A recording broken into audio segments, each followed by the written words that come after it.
Local history, local culture, local events, your community. This is the Joe Kelly Show. Hi there, everybody. Welcome to the show. Thanks for joining us. The state senator is our guest, State Senator Joe Griffo, 47th Senatorial District. He's been on the job since 2006 or 7? 2007. 2007. Before that, he was Oneida County Executive, and before that, Mayor of Rome.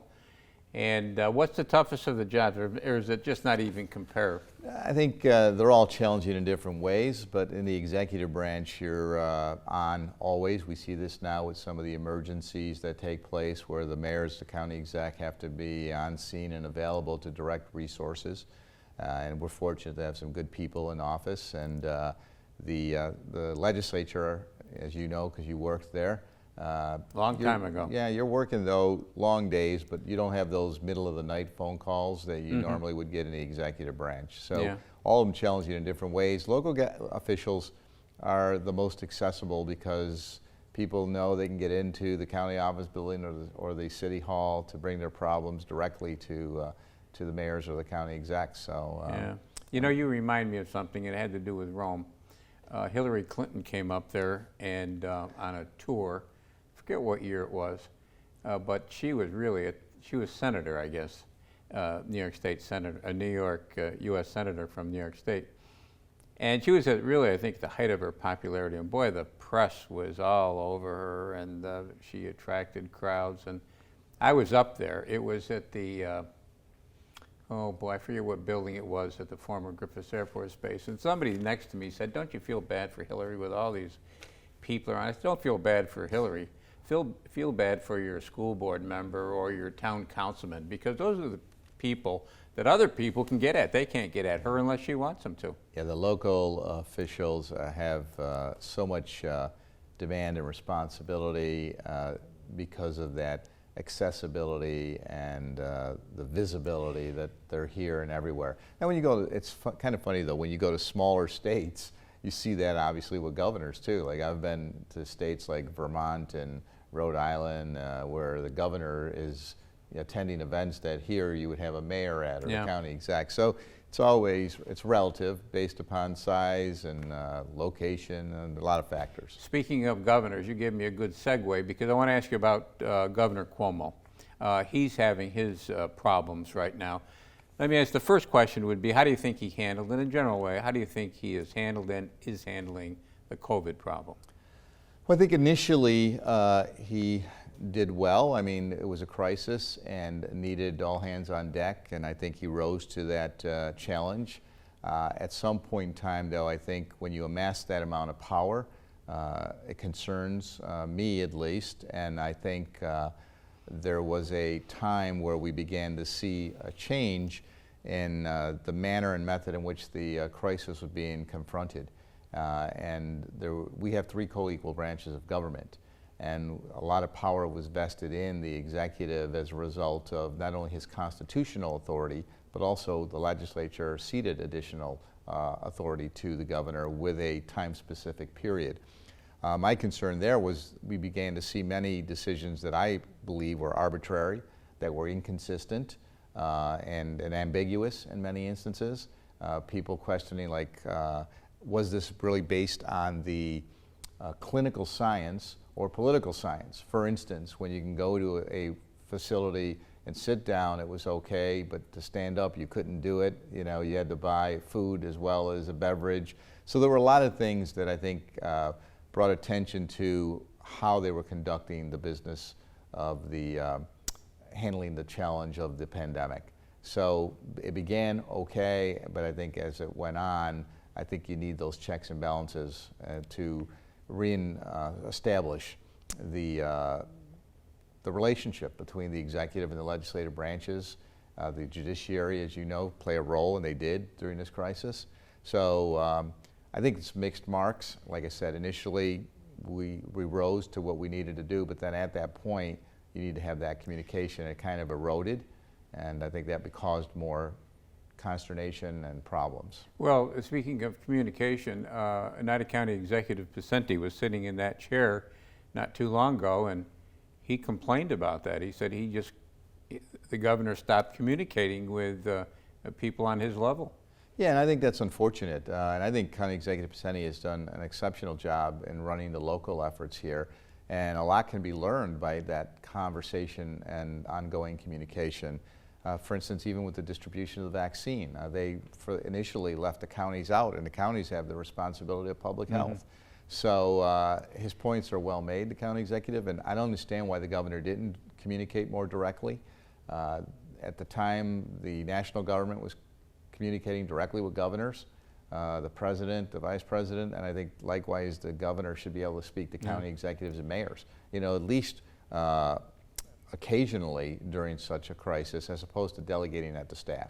Yeah. The governor is facing some problems on the book that he wrote. He's also facing problems on charges of sexual harassment. When, if any, at any point, would the legislators get involved with this?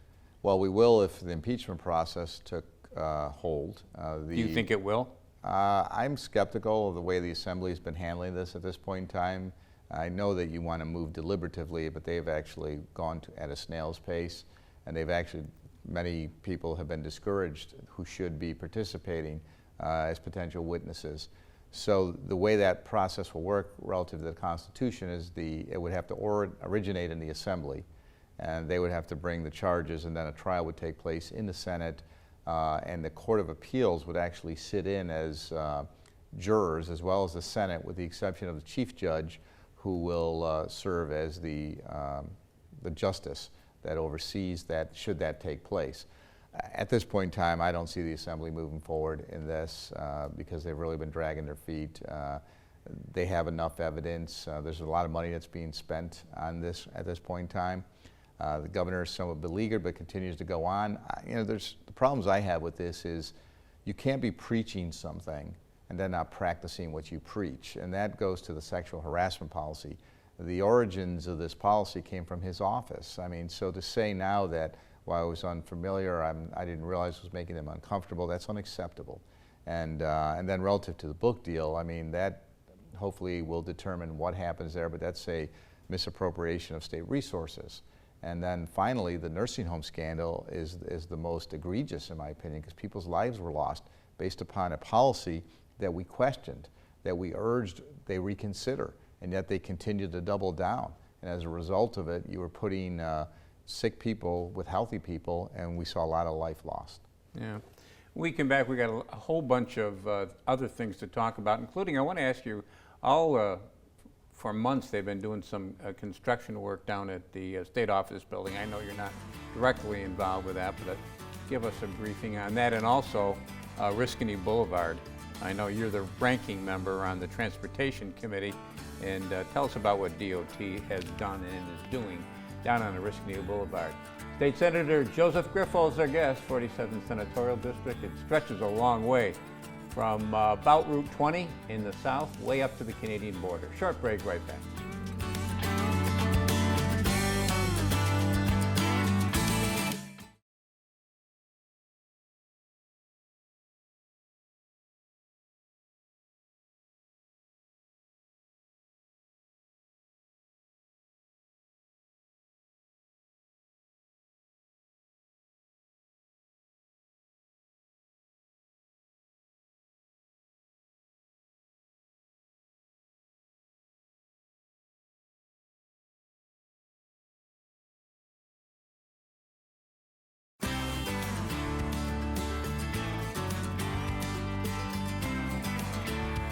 And welcome back, everybody. Thanks for sticking with us. State Senator Joe Griffo is our guest. We're talking about a variety of issues, and besides being the state senator, he is the deputy minority leader of the state Senate. What does the deputy minority leader do?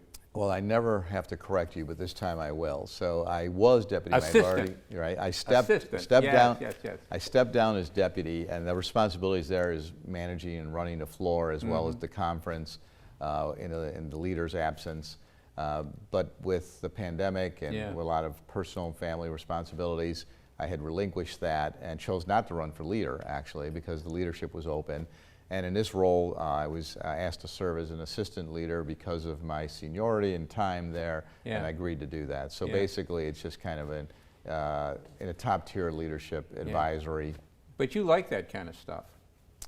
You like being up on the podium. Well, that way, and when we were in a majority, that was the acting presiding officer, and that was a great experience, you know. And I think we did pretty well at it because the way I measure that is that we were receiving accolades basically from both sides, which is encouraging because you try to keep balance. You got to make sure the rules are being followed. Obviously, you lean towards your majority because that's who's in charge of the chamber. But it's good when you can get the respect from colleagues on both sides of the aisle. So I appreciate that, and we did well, I think, during that time. Yeah. But that's something the majority designates. So I don't think you'll see me up there now. Is the state Senate ever going to go back to a Republican majority? Well, I think in the best interest of the people of the state of New York, that would be my hope. And if people look at the issues that matter to them and that resonate with them relative to the messages that we present, you'd see more and more people agree with the positions that we're advocating, like the bail changes, which have been disastrous, the discovery changes, which have caused less people to be willing to be a witness. When you look at all of these when you talk about the crime and violence that we're seeing, there's so many factors that contribute to that. It's societal. It is educational opportunity. It's employment opportunity. It is the quality of life in a community. So we need to look at all mental health, so poverty, all those factors, guns, they're all a part of it. But if you don't acknowledge and accept the fact that the policies that have been implemented are really contributing to this rise in violent crime, then I think we're going to continue to see this problem. So the majority being, when you had divided government, you had that check and balance. And I think that served this state well. Now with one party control, with one region domination, I think you don't see that. There's one mindset, and you limit some of the debate and the opportunity to compromise. For instance, none of the stakeholders were involved, law enforcement, criminal defense attorneys, prosecutors, in the development of this policy that now has caused many problems. So I hope we'll see the change, but it's going to be tough now. There's 43 on a Democratic side and only 20 on a Republican. So it may take a couple of cycles, and hopefully the people have to acknowledge and appreciate and understand that if the message resonates with them and if they agree with the issues, then they have to bring those type of individuals who represent that view into the Capitol in Albany. Ranking member on the Transportation Committee, big project in downtown Utica over Riscony Boulevard. I guess that all kind of ties in, doesn't it? I mean, you've got the auditorium there, you've got a new adjacent building that's going to be going up, you've got the hospital. A lot of state money into that project. Millions of dollars have been spent and some of the bridges and in some of the topical infrastructure here, like the roadways and the intersections, and that always was one that had our attention. We had advocated for investment there, and DOT went in and looked at how they could make the flow easier and better. So I appreciate the fact that significant amount of state dollars have been put into that project. I think looks great. People are adjusting well, and I think it will serve not only for safety and flow, but also transportation is an important element of economic development.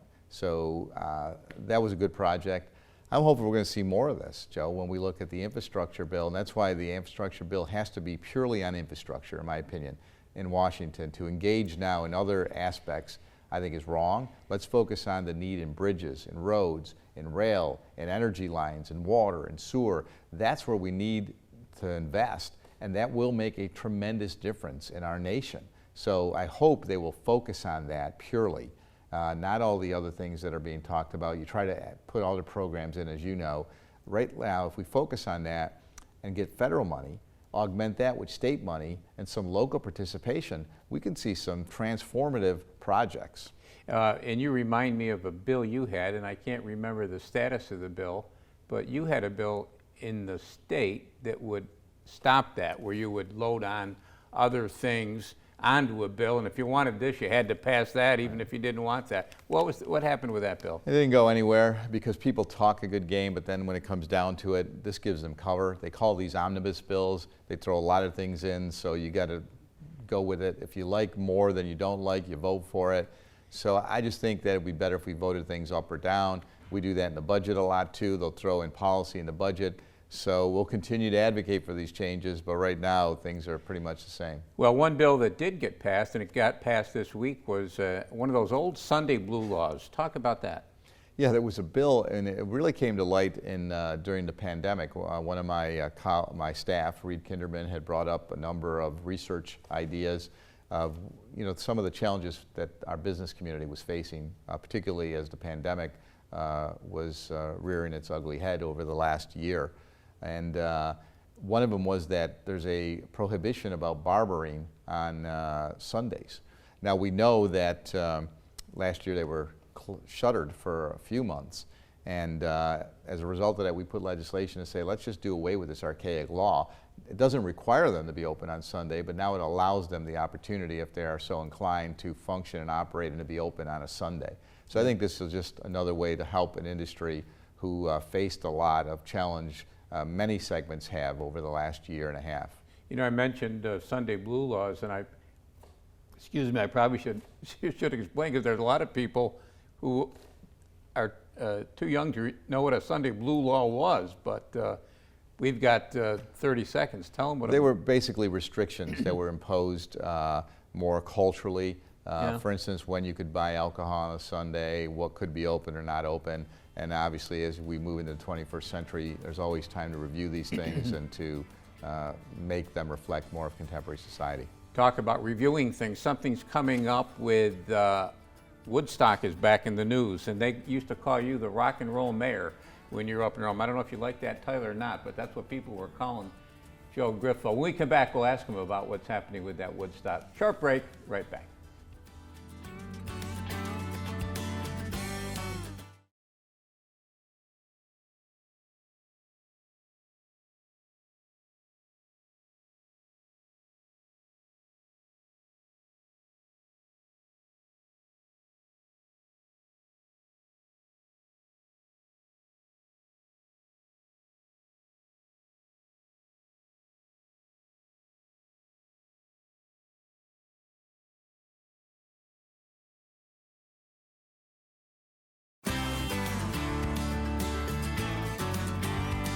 And welcome back, everybody. Thanks for sticking with us. State Senator Joe Griffo is our guest.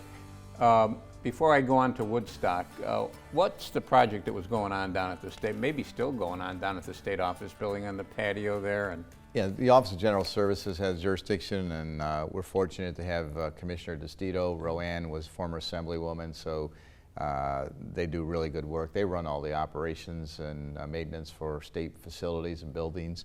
And there was some need. There was window replacements and changing, and then they redid the plaza area. That's an area where people can gather, and so a lot of work over the last year. It looks great, and hopefully if it stops raining, we'll be able to use it. Yeah.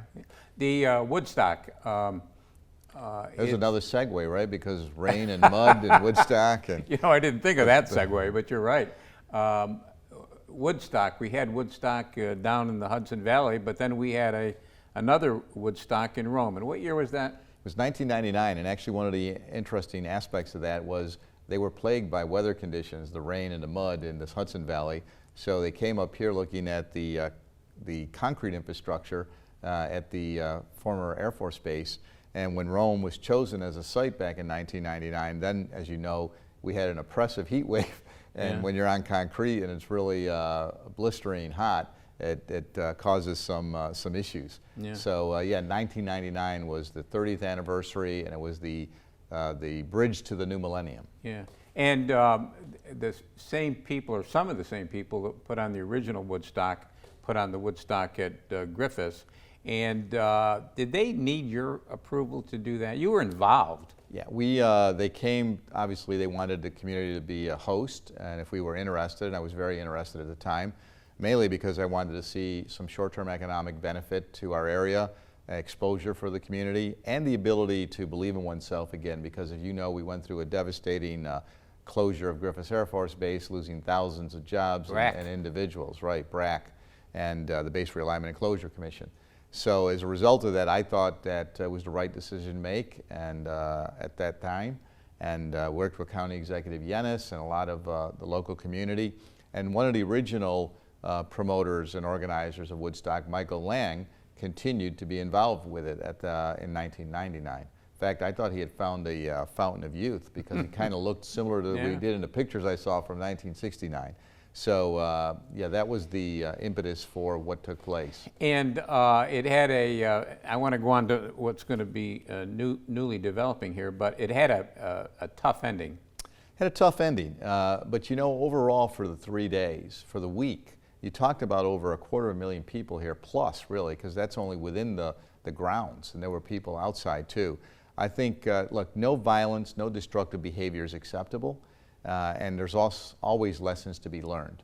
But I think if you look at this throughout the week and talk to a variety of people in the community, you will see that overall it accomplished what we had set out to do. The short-term economic benefit, the positive exposure for people associating where we were as a community, and the community knowing that they did something and pulled it off. Something. Yeah. I mean, this is an iconic brand. It's a worldwide music festival.